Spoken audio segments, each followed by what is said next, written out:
Quels sont les documents que tu dois fournir si tu souhaites aller poursuivre tes études à l'étranger? C'est une question qui revient énormément.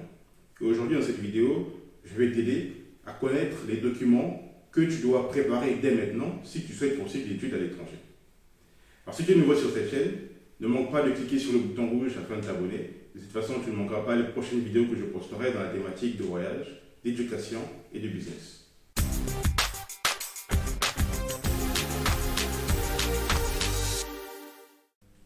Tu as émis le souhait de vouloir poursuivre tes études à l'étranger. Tu es sans savoir qu'il y a une panoplie de documents à fournir afin d'obtenir l'aide d'admission et aussi ton visa. Quels sont ces documents? Premièrement, il te faut un passeport. Si tu souhaites postuler pour une destination étrangère, que ce soit la France, la Pologne, la Moldavie, Chypre Nord, l'Afrique du Sud et autres, il te faut obligatoirement un passeport et un passeport valide. Je recommande toujours d'avoir au moins 2 ans de validité dans ce passeport.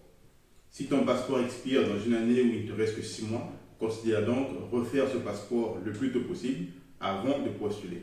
Si c'est un nouveau passeport avec 5 ou 10 ans de validité, ben c'est tout bon, tu peux postuler avec ce passeport-là. Donc premièrement, il te faut un passeport valide avec 2 ans de validité. La deuxième chose à préparer, ce sont les documents académiques. Une attestation de réussite au bac avec le relevé de notes. Si tu as le diplôme du bac, c'est tout bon aussi.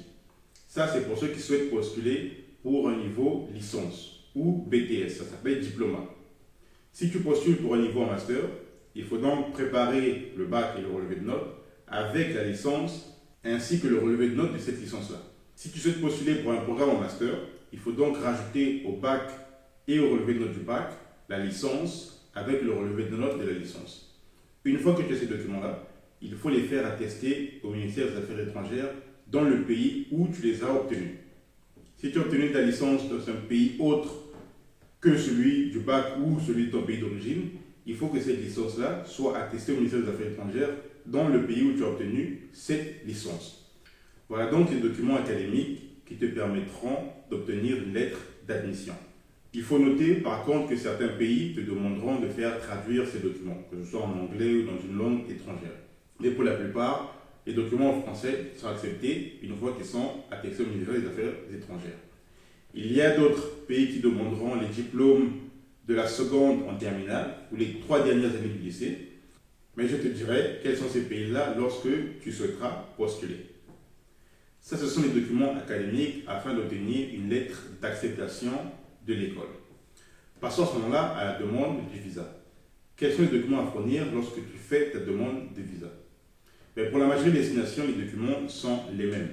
Il faut bien sûr les documents académiques que tu as déjà préparés, les reçus des paiements, que ce soit de l'admission ou de la première année scolaire. Parfois, on demande de payer en entier. Certains pays acceptent que tu payes juste un semestre. Une fois que cela est effectué, il faut préparer un casier judiciaire. Le casier judiciaire doit être également attesté au ministère des Affaires étrangères. Il te faut un certificat médical. D'autres pays demanderont des examens médicaux spécifiques ou juste un certificat qui prouve que tu es en bonne santé. Une fois que tu as préparé le certificat médical, il faut une lettre de prise en charge. Un sponsor ou un parent qui prouve qu'il a assez de fonds dans son compte bancaire pour pouvoir te supporter financièrement pendant ton voyage et pendant ton séjour. Peu importe si le pays où tu postules te donne le droit de travailler avec la carte de séjour, il faut que tu aies un parent qui prouve qu'il a assez d'argent dans son compte et qu'il est prêt financièrement à te supporter lorsque tu voyageras et également pendant ton séjour là-bas.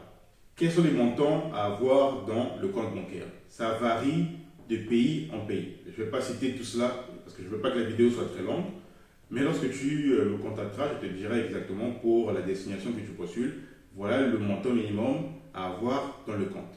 En plus de la lettre de prise en charge, il faut aussi une assurance voyage. Ça, c'est très important. L'assurance voyage te couvrira si quelque chose t'arrivera pendant le voyage. Certains pays demandent 3 mois, 6 mois, parfois une année.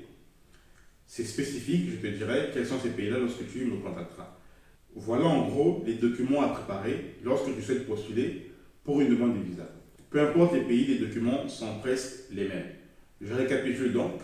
Documents académiques, c'est-à-dire bac relevé de notes, licence et relevé de notes, casier judiciaire, carnet de vaccination, lettre de prise en charge, assurance, voyage.